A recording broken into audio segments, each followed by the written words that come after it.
Hi there. Happy Friday to you. I am Sadia Davis here at the Center for Creative Entrepreneurship, and because it's Friday, it's that time to have our CCE Global Industry Talk. And I tell you, I am so thrilled to launch our culinary sector. We are joined today by some incredible world-renowned chefs and a James Beard Award-winning reporter. I didn't even know it was such a thing. But anyways, Steve Dolinsky has won 13 James Beard Awards in his work in television and radio. And he currently is the food reporter for ABC Channel 7, The Hungry Hound. And every time I see it, I actually get hungry. So Steve is going to moderate with Chef Rick Bayless and Chef Corey Morris. But before we get started, I just want to let you guys know we're here for you. We're here to not only provide insights to the industries of the creative sectors, we're also here to answer some of your questions. We're in an uncertain time, but a lot of creativity is happening. And as I always say, out of darkness, incredible light and incredible creativity can spring forth. So please feel free to put your questions in our comment box. We're streaming live today on Facebook and YouTube. Now I'd love to bring on Steve Dolinsky, but before we do that, let's take a little bit of look at his work. I'm getting hungry.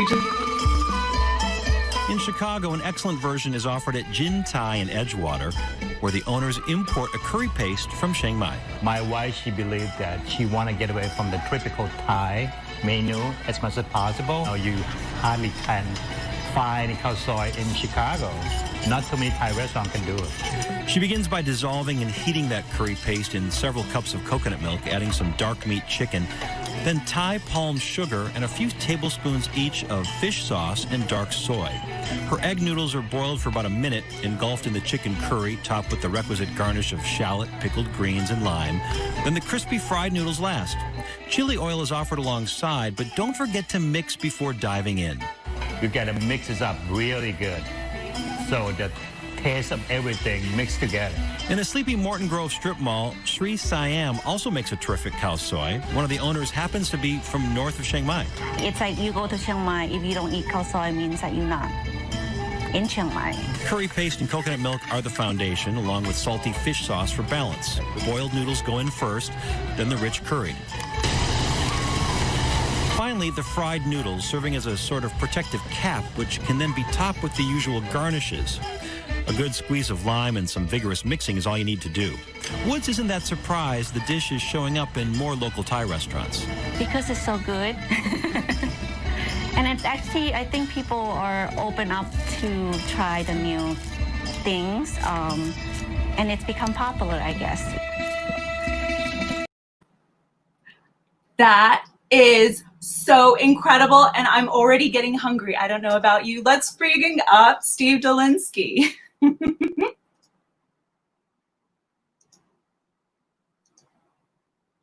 To actually watch all that Thai food being made and not get hungry. Right. Those are some great places.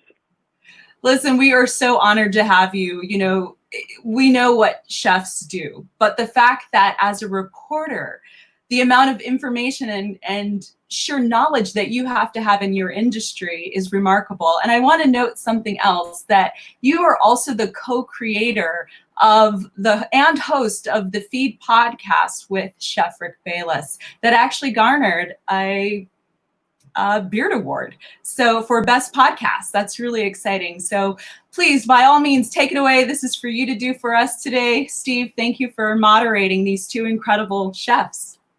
Thanks, Saudi. Appreciate it. It's great to be here with the Center for Creative Entrepreneurship, the CCE.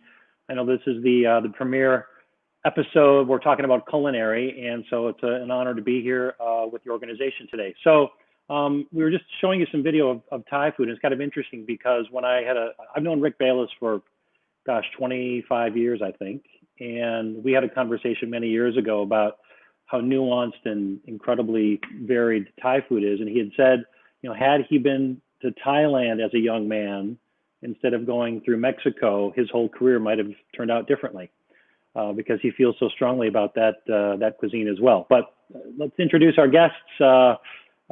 Two guests today, Corey Morris, executive chef for Let Us Entertain You Enterprises, and then Rick Bayless. And Rick, we're going to bring on first. Rick, how do you do an introduction for someone like Rick Bayless? The guy has won. If there's an award out there for something in the culinary field, Rick has won it. 7 James Beard Awards, Emmy Awards. He's got Mexico One Plate at a Time on PBS. He's won the Order of the Aztec Eagle, which is the highest honor you can get from Mexico. He cooked a state dinner for President Obama. He won the first Top Chef Masters. The award for the Julia Child Award at the Smithsonian, Rick has been the recipient of. Really not a lot Rick hasn't done or accomplished. He's been an actor, performing downtown here in Chicago, but he's an activist. He really has been a big supporter of the local farm community. He's going to talk about that as well. But before we get to Rick, let's take a look at a little bit of video. One of the most collaborative things that we do here at Topolobampo is to create a menu. Now, you might just think that, well, we work seasonally because we work with so many farmers and we get a product and we make a dish out of it. But there's a lot more that goes into it than that. And it actually takes weeks and weeks to achieve. Let me take you on a quick tour of how we do it. Okay, the Topolo kitchen is really the heart and soul of the restaurant, but it's the test kitchen on the second floor above the restaurant that's like a nerve center, and it's where our chef team gathers every week to just brainstorm ideas. Now, we've got about 2,000 cookbooks up there, and everybody can come and hit the books and do their research. But come on, you can't really expect us chefs to sit and read all day. No, we like to create, and this is where the real magic begins. The process of creating a dish is really long and laborious. There's a lot of tasting and tweaking because we're looking for that perfect bite every time. And of course, the plating has a lot to do with it. So we plate and replate to make the presentation even more dynamic when it gets to the table. I tell you, looking at that video, you can't help but think about that collaborative process. And so, Rick, as we welcome you now to the event today, what do you call it? It's a webinar, or the session. What does it feel like to look at that when you collaborating with your employees, with your coworkers, and not being able to do that right now? My favorite thing that we do is to collaborate and create menus, and it feels so distant right now because we haven't done that for almost 3 months. And in our situation, because we had to pivot really quickly to doing takeout and delivery and trying to survive on that, all of the management staff took the jobs of what all the hourly workers that we had to lay off. And so it's been so odd for us, this amazingly talented collaborative team, to just go into doing something like, making beans in the back kitchen and trying to organize packages for the delivery drivers to pick up and stuff like that. But I will tell you that our team loves what they do so much. They just jumped in and did it, and they did it not begrudgingly, but they did it with a sense of, we have to protect this place at all costs. And to me, that's one of the most satisfying things that we've been able to accomplish here, is to just keep on going, creating beautiful flavors for people to enjoy in their homes. I know it's not the same as the experience in the restaurant, but it's what we have to offer. We made playlists that people could listen to while they were eating. And I mean, we tried to create as much of the Frontera Topolo experience, Shoko experience, as we possibly could. So that's kind of where we are. It made me sad. Yeah, of course. Well, the big word we keep talking about in this new world is pivoting. Everybody's made this pivot. You've done it in a couple of ways. Like you say, you're giving people step-by-step advice how to proceed, heat the tortillas in a damp thing, in a microwave, etc. But you're also having a big charitable arm with handing meals out of it. So tell me about those two elements of your life now.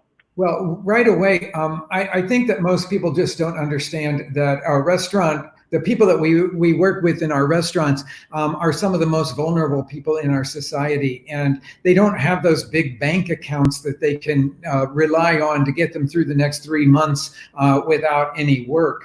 And so I knew right away that I was going to have to do something to get food for all of those employees, and not just for our employees. We laid off 250 employees, and these were the people that were very vulnerable. But that was happening in restaurants all over the city. And so one of the big companies, US Foods, contacted us and said, we have all this stuff in our coolers and we just need to get rid of it. It's going to go bad.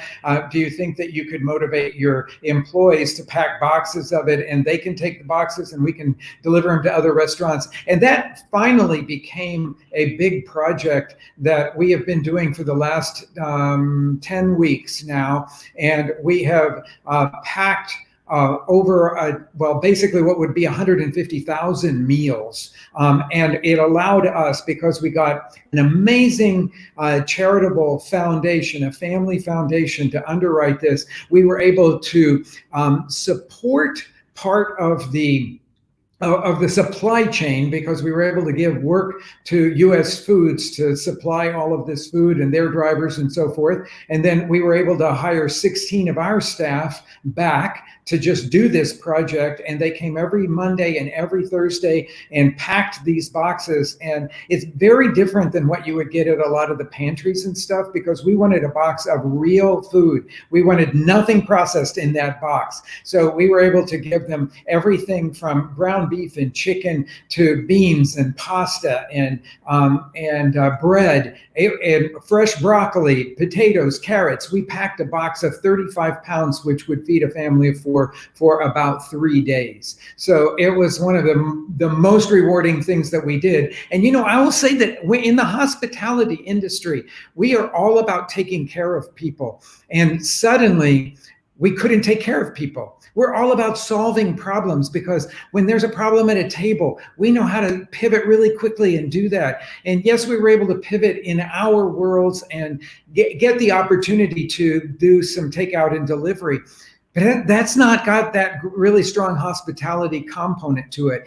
So I got a lot of my satisfaction, my hospitality satisfaction, from being there on Mondays and Thursdays and passing out these boxes and talking, socially distant, to restaurateurs and chefs from all over the city that came to pick up these boxes for their staff, and to see how they were doing and to touch base and to feel like that we were taking care of people. And that project has been so incredibly rewarding. It really satisfied a lot of my hospitality needs. And you're also doing now, I know, the curbside pickup, the takeout at Lenya Brava and Frontera and Shoko. But what do you do when your business is down so much? You've said in the past a week or so, and we did an event for Cranes, you said you're doing about between 20 and 30% of what you'd normally be doing. Yes, it's really, really hard, I'll tell you, because people say, oh, but you're making that money, so that should be satisfying. But I will say it's very satisfying to know that people are supporting us in that way. But our rent is the same, and all of our fixed costs are the same, and we can't survive on the 20 to 30% of our regular gross.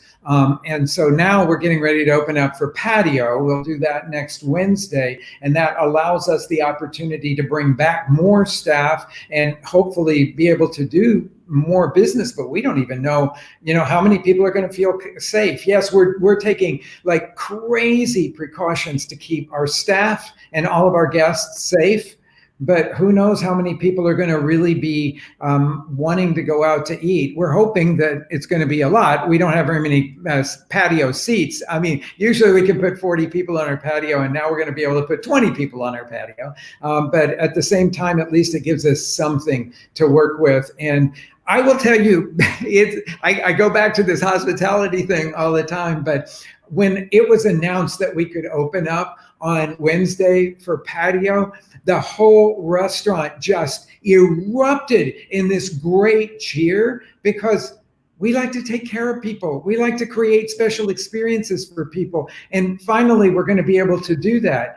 When you do a contactless pickup, to a caviar or DoorDash driver, you don't feel like you're really taking care of people very much. You put something in a box, in a bag, and it goes off. And thankfully, people have been very generous to write to us on our website or through the Talk app and say, oh, we loved it. We put your playlist on, whatever. And that it was just a little bit of what we are able to do. But it's still not the same satisfaction that we get when we can take care of people here. Of course not. Well, I want to bring in our other guest today, Corey Morris. And before we do that, I want to just remind people that if you've got questions for anybody here on our panel, you can ask them and we will get to them. We've got, there's chats and there's comments. So go ahead and do that. And then our producer for the event will relay them to me so that I can see what those questions are. But Corey Morris, I've known for, at least a decade, back when he was at Mercat a la Plancha down at the Blackstone Hotel in the South Loop, Michigan Avenue.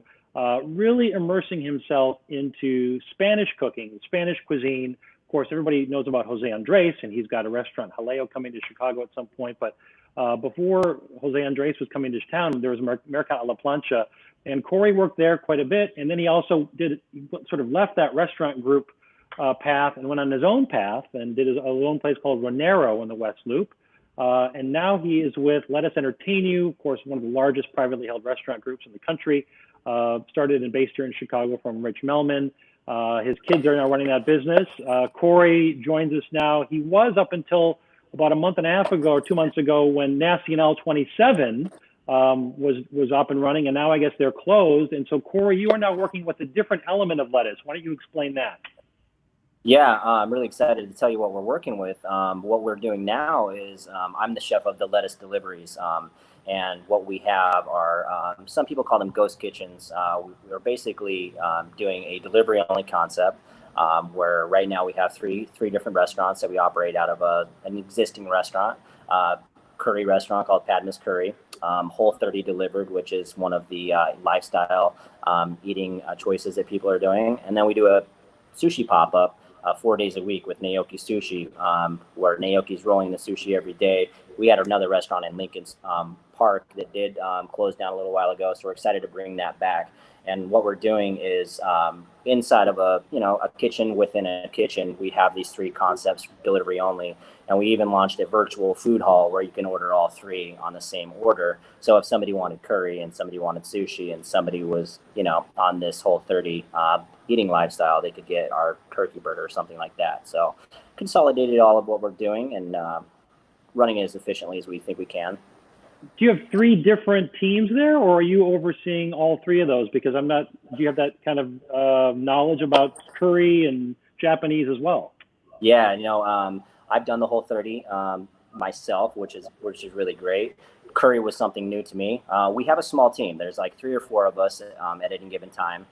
When we do the pop-up with the sushi, Naoki will be here, so that'll add one more person. But it's a small team, and we're bringing. Luckily, I work with one of the biggest successful restaurant groups here in Chicago, where we draw that wealth of knowledge from all of the different chefs within the different restaurants, where we can have who can make the best curry, and we'll collaborate and we'll make sure that that's the best thing that we're offering. Well, I'm curious about this idea of ghost kitchens then and delivery. Now, based on where we are, I know Rick has talked about opening with 50% that it's patio only. And then the other night, I was telling you guys before we started the session today, I went to, which was like a ghost kitchen in my neighborhood in Westtown, and there were 6 different concepts. One of them was paletas, and I picked up some paletas to go, but every other person there was a delivery driver with a bag on their back. So do you think, are we headed to this area where we're talking ghost kitchens where you don't have the brick and mortar, you don't have a huge staff to lower your overhead? Because I'm sure the entrepreneurs in the audience would love to know about this. I think there's a lot of benefits to it. We're going to be a small niche of the hospitality and food business. There's always going to be the need for a sit-down restaurant like Rick's and all these other amazing places that can transport you things to places. But, we offer a little bit of a convenience where people can order this and it'll be delivered to their home. As an operator, to do a ghost kitchen, you're obviously going to pay a little bit less of a rent because you're not taking that big of a square footage. You can reach a larger audience so people don't have to come to you. It can be delivered to them. It would be for somebody that's starting out and up and coming. It's a good way for them to start a business, I think. Rick, you've had a lot of people who worked for you over the years that have gone on to open their own places. And really, until we have a vaccine, this is going to be how things run right now, where you're going to have social distancing and masks and special training and not capacity doing 3 turns on a Friday or Saturday night. What would you tell a young person working for you who wants to go out on their own at some point and become their own restaurateur? What kind of advice would you give them before they decide to do that? Today, or like when things today, I would tell them don't do it right now, because what we're dealing with is really, really hard.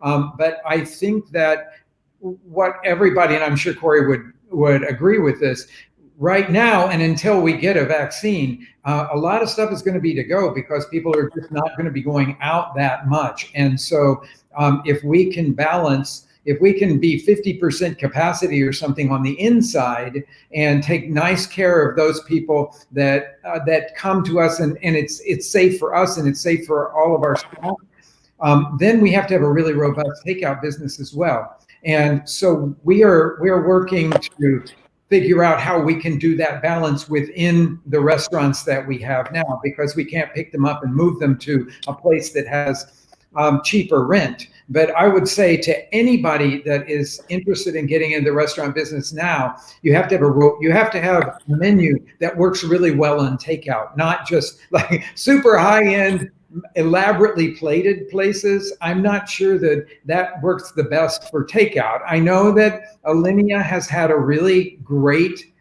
experience with that, but that's Alinea. And for $50, you can get the component parts and you can make the dinner at your house, and people are having fun with that. How many people can do that? I don't know. I think it's really, right now, it's going to be, you just have to have a really good traveling menu. And because both of you are so involved with the takeout and delivery aspect of this, I want to get your feedback on the third-party delivery systems. There's been a lot of debate about the commissions they charge, the percentages they take. I know Rick works with Talk. Some people are saying we will only do delivery if we can deliver it ourselves by paying our own employees. What are your guys' takes on the delivery systems? I'll let Corey go first. Okay. It's obviously a touchy subject. We have partnerships with people and, things like that. So I'm not going to speak ill of it, but you as an operator, you get to decide what those percentages are based off of what your needs are. These companies are very successful because they offered something to us as operators that we weren't able to do, have that exposure where people would be able to click through and find the best Mexican food that delivers, things like that. So, they're good. They have a lot of really beneficial things for operators. And it's up to you how much of a percentage you want to give up for your business, depending on how much you want to do yourself versus depend on them. That's a negotiable then? What's that? The percentage is negotiable or no? It is, yeah. For some things, like Grubhub, you could run a promotion. You could ask for, things extra. You can deliver yourself through Grubhub, but if you don't, then there's a certain percentage that will go to that platform. Yeah, it's a pretty complicated thing. And the more high profile you are, or the higher volume that you're doing, the more you can negotiate with the third-party delivery systems. And it's a fairly complicated thing what they can give you. It can be percentages off of what they might charge somebody else, or it can be in promotional stuff. So there's a lot of complexity to all of that. But I will say that it's, for a lot of neighborhood restaurants, it's just killing them, because basically they're doing their food at the price of their menu and then paying up to 25 and 30% to the third-party delivery people.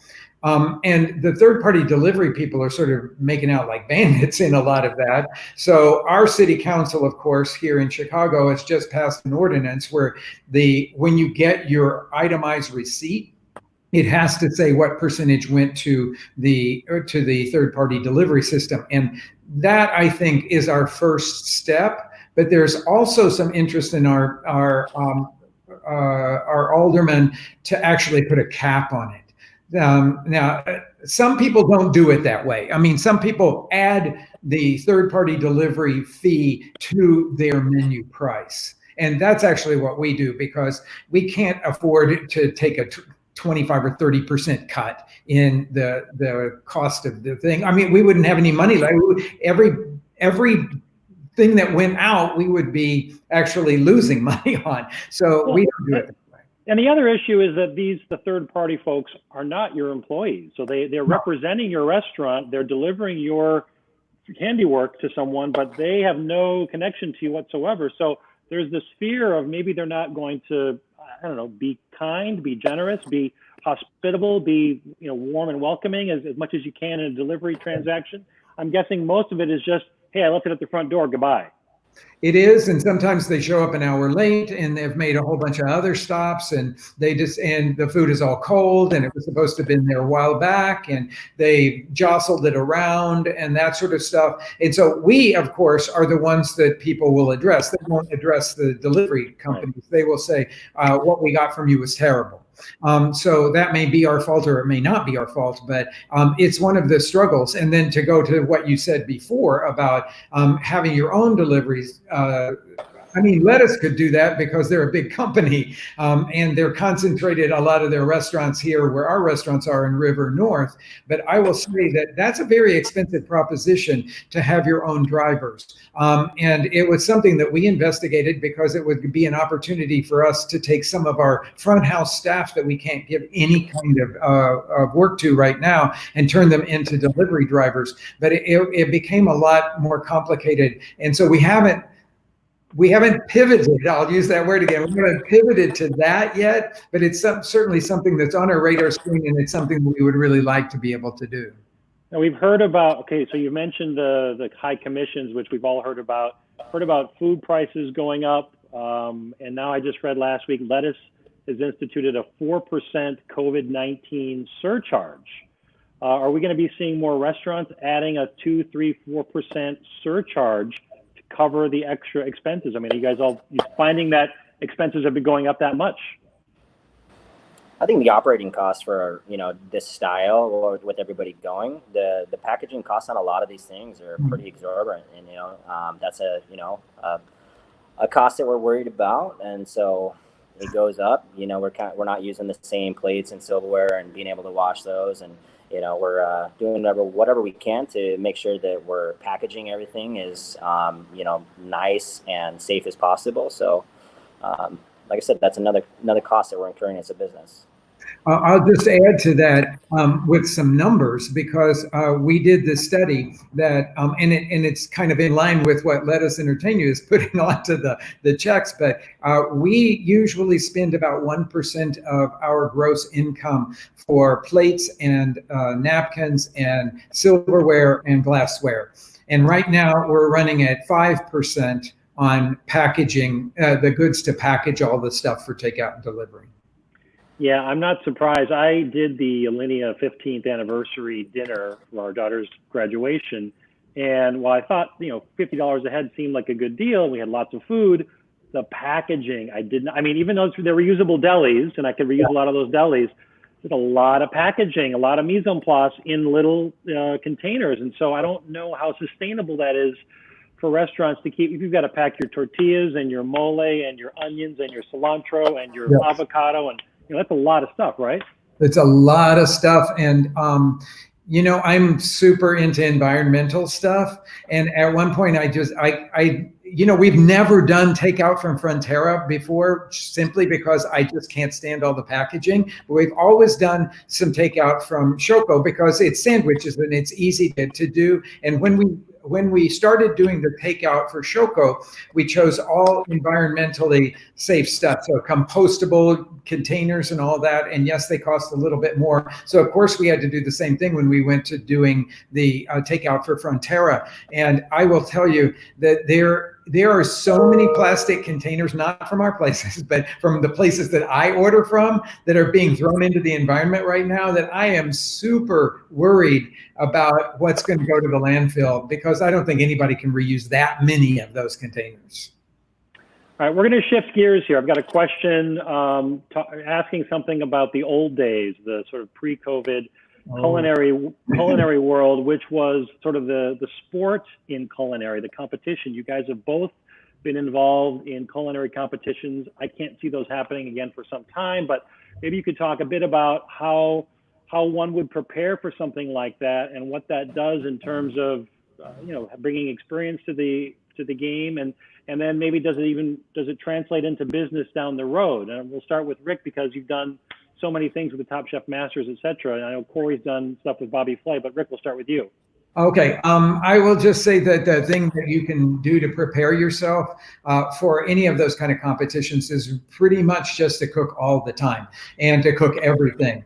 And I know that there's a lot of savory chefs who say, oh, I don't do pastry and desserts, but man, you have to be able to do anything if you go into one of those competitions. They will require you to do that. And when I was getting ready to go to compete on Top Chef Masters, I thought I would lose right away. And so I didn't prepare quite enough. But ours was done in these sort of groups, and I had a few days in between the shoot, and man, I went home and read and crammed. I cook a lot, okay? I cook a lot at home. I don't just cook at the restaurant, but I cook a lot at home, and I cook everything under the sun. Everything from cow soy that we saw on your first little clip there, Steve, to I'm a big pastry guy. So I really work to keep myself agile all the time and keep reminding myself of basic recipes and proportions and all that. It's not about the recipe itself as much as it is about to know how the proportions that go together to make certain types of dishes, because that's what you really, really need. If you went into one of those competitions and you say, oh, I know how to make these 6 dishes really well, you couldn't do anything, because you have to utilize ingredients you've never used before, and you have to know how to work with them. Agility and practice. Okay, that's great advice. Corey, what about you? Yeah, I've been lucky enough to compete on Food Network a few times. I beat Bobby Flay with my Ropa Vieja, and I won Food Network Chopped, which was also really great. So, it was different preparation for both competitions. Where beat Bobby Flay, I knew the dish that I wanted to cook with Ropa Vieja, and they only give you 30 minutes. So I had to figure out how to cook a dish that traditionally takes 4 hours into 30 minutes. So, it was practice at home doing, pressure cooking, things like that. So that was pretty easy to prepare for. Whereas Chopped, you have no idea what you're going to cook. But like Rick says, you just got to cook every day. You got to be knowledge how to balance ingredients. One time I competed on Chopped, they gave me hot sauce flavored jelly beans. So it was just something really wacky that most people don't eat. So, you take something really like spicy and sweet at the same time and balance that out with some acidity. So it's really just being able to have some flexibility to transform ingredients, and then also knowledge of how to cook. And so this new world that probably won't be for quite some time, the competition aspect of it, could that be a good thing for all of us? That we get away from that? Well, since that's pretty much only thing you could see for a while, I got tired of it. I basically stopped watching all those things because I will say that most of the competitions became sillier and sillier, and that's not real life or anything. And it's sometimes just kind of being mean to some of the people that are competing on those shows. I loved it when we were on Top Chef Masters, because we were given really hard challenges, but they weren't stupid. They were just like, how good a chef really are you? And can you do these things? And I felt really good about being able to compete at that level, because it wasn't silliness. I will say this, and I don't want to speak for either of you, but I'm going to guess the advice you would give to someone if they're starting off is, don't go into the business because you want to be on television. Yes. Right. Don't go into the business if you want to be in television. Yes. Right. Yeah, it's a long road, and getting some feedback here. I'm not sure if that's my end or your end, but it's not something you do because you want to be famous. It's first you do it because you're passionate about standing on your feet 20 hours a day, and then have some fun with ribbing your colleagues. Yeah. Yeah. Yeah, I think right now we're not really trying to figure out who's better than anybody. We're just finding ways to support each other through, There's some amazing restaurants that are bringing in farmers. Like I know Daisy's in my neighborhood has a pop-up farmers market where he brings in McClug, and he also brings in Trent Sparrow from Catalpa Farms to help them sell their meat. So instead of really trying to see who's better than each other, right now we're just trying to build each other up and support each other as much as possible. I'm glad you mentioned that, Corey. That was my story today on ABC 7 at noon, was about the Daisy's Sunday market, and the Edgewater's doing a market every other Sunday. So let's go back to why we were talking about this initially. So for people watching this, the entrepreneurs out there, where are there opportunities right now? We've talked about delivery and transporting food and maybe like thinking about packaging, talked about sourcing. I know both of you guys work with local farmers, so neither of you are going to be affected by a Smithfield or shutting down. But where are there opportunities for someone in the culinary space right now, whether they're a chef or they're front of the house or they're a supplier? Well, I would say that you really have to think about what does our society need right now, and really be honest about that. And what I think that we need is food that is really comforting to us, because the times are very trying. So we're always looking for something to satisfy us nutritionally, but at the same time to kind of give us a big hug. So I'm really, I think a lot about that. And I think that takeout and delivery obviously is going to be with us for quite some time, but what kind of takeout and delivery? And can you do something that's different in the packaging or the experience for the people that are receiving your food that makes it really interesting? Can you add on to their order stuff that they can take and bake at home the next day, so that they don't have to be thinking about food every day? If they're ordering from you, you can help satisfy them for a number of days. And then can you do something that has to do, because everybody's cooking so much more these days, can you do something that helps them along in the cooking process? Can you give them dishes that are with the mise en place already packaged for them? Again, we have to deal with too much packaging there, but at the same time, you can help them along in the idea of they want to cook, but maybe they don't have the skill level that I have, and so I can help give them some part of it that's done really well, so that they can have literally a restaurant quality experience in their house. Yeah, I've seen, well, Fat Rice is, shut down, and now Fat Rice 2.0 is called Super Fat Rice Mart, and they're doing these different kinds of meal kits with lots of instruction. But again, they're only sourcing from local farmers, organic produce, companies like Real Good Stuff Co. Rick, you and I have worked a little bit with them with the farm boxes, not necessarily doing a CSA subscription, but even just getting a farm box and having some instruction, some direction in there, and then creating a couple of meals from that, but also supporting local farmers. Yeah, absolutely. Corey, how about you? Yeah, I think one of the best investments we did was getting the McClug farm basket, the CSA box. And, we got one every Friday, and it was a lot of fun for my wife and I to just figure out, oh, cool, they sent us ramps. They sent us some really nice frozen fruit. Like we got strawberries one week, cherries one week, blueberries, making tarts and different things like that. So that was a lot of fun. But they also did include a recipe from a well-known chef or something like that. So, although I cook all day here, I love cooking at home with the family. And that's fun. With so many people cooking now, I think there's a niche for someone to drive around in a food truck with a knife sharpener. Because I was at Edgewater's event last Sunday. There's a company that does microgreens and knife sharpening. And there was a line to get, I brought a couple of knives too, but everybody wants their knives sharpened now professionally. Yeah, that's great. Right? And maybe somebody to go into their homes and scrub the backs of their pots and pans that they're getting all messed up now that they're cooking so much. And someone help me with all my dishes. Yeah. My God. That's the idea. Right. Okay, we got a couple of minutes left. I don't know if anybody has any questions, but we've got just a couple more minutes to go here before we're wrapping it up at 2:45. A final question or two here for our guests, Corey Morris and Rick Bayless. Corey, having lettuce behind you, that's got to help in terms of support. Can you move that ship at all too? It's such a large ship, but can you make recommendations or change things as you see fit, being the creative type you are? Yeah. Lucky. So lettuce is divided into divisions, and I'm lucky enough to work in a division of really open-minded, progressive people who decided that this was kind of like the shift that we were going to take this with the deliveries. So they're always open to ideas. With Whole30, we collaborate with their team quite a bit, and they're really responsive. I wanted to put a watermelon tomato gazpacho with Mighty Vine tomatoes, sent them the recipe. They looked over the ingredients, and we had it approved within an hour.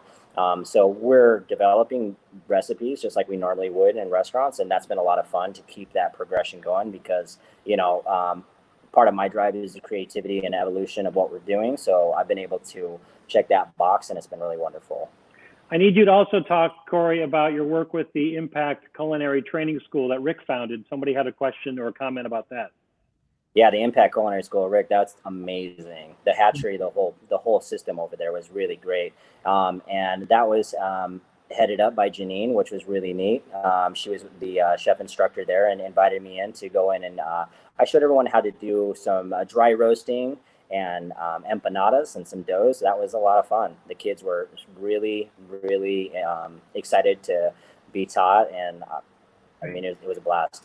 The students there are just amazing. It's a program that is a basic culinary training for people that want to go into the restaurant world. And in 8 weeks, we take them through all kinds of experiences and give them the foundation that they need to thrive in a restaurant situation. They don't have to have any kind of culinary experience before they go in. But the really cool thing is that in that 8 weeks, we have over 50 chefs that come and mentor them, basically teach them a class just like Corey did and mentor them and help them. And then those students can get their internships, which are 1 month long, with one of the chefs that they have taken a lesson from that has mentored them in the classroom.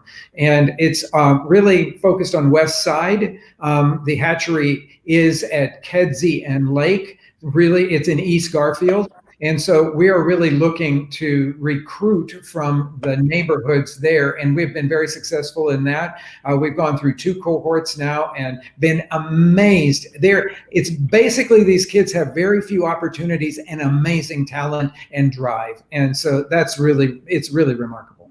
Yeah, we're looking forward to the time in the hopefully not too distant future when there's going to be a real need to get a lot of those young kids into those kitchens, because you're going to be so busy with everybody who's had that pent up demand over the last how many months, who wants to go out and support restaurants and chefs and restaurateurs. And then one last comment here. Thanks, Emily. It was American Pride Microgreens that also did the knife sharpening for $5 a knife. All right, I'm going to turn things back over now to our Center for Creative Entrepreneurship experts. They've got a couple of things to say here to wrap things up.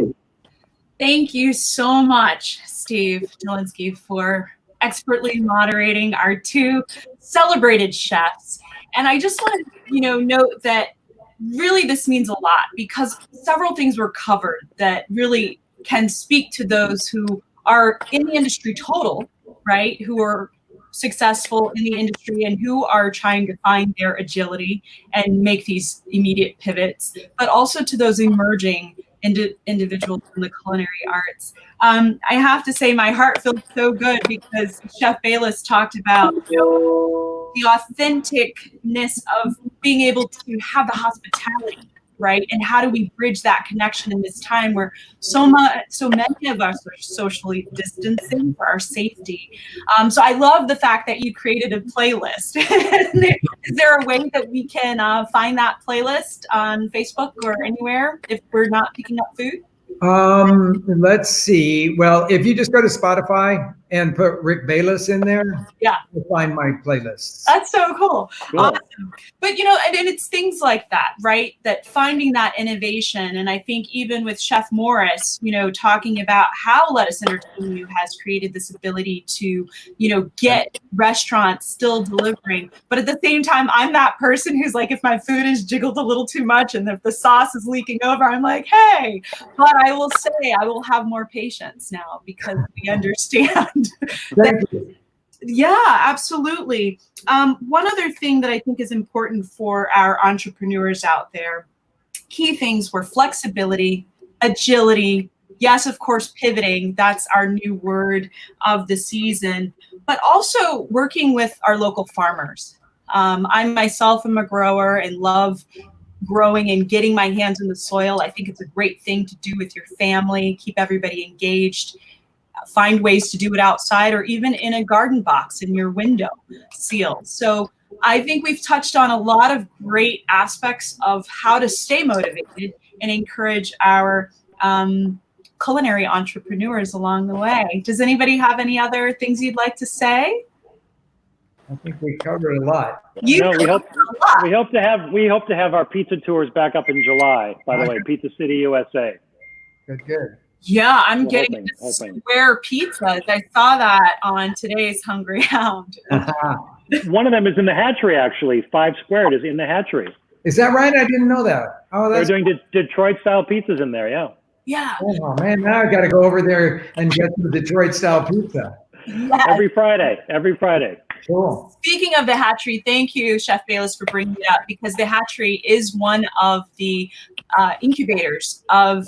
We have reciprocity with 2112 being the sort of parent of CCE. We have incubator relationships with the hatchery, M Hub, 1871, you name it.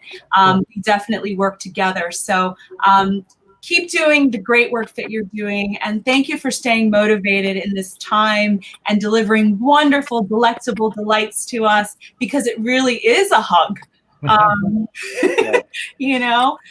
thank you so much for being the premier of our culinary sector. We are the Center for Creative Entrepreneurship, and it's important for us, and we believe for our entrepreneurs, to see heights of what's possible.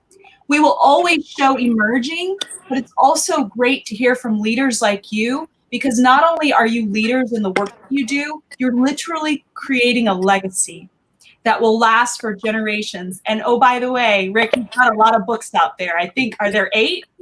9. Yeah. So for all of you out there, you've watched us today live. You see their contact information. Follow them on social media, on their Facebook, IG, Twitter pages, and check out books. You can order live on Amazon, right? I mean, this is the way of the world. So enjoy the rest of your day. Okay. Steve, take care, everybody. Award-winning. Be well. Be safe. Thank you. Bye-bye. Thank you. Be safe and have a great weekend, everybody. Yeah.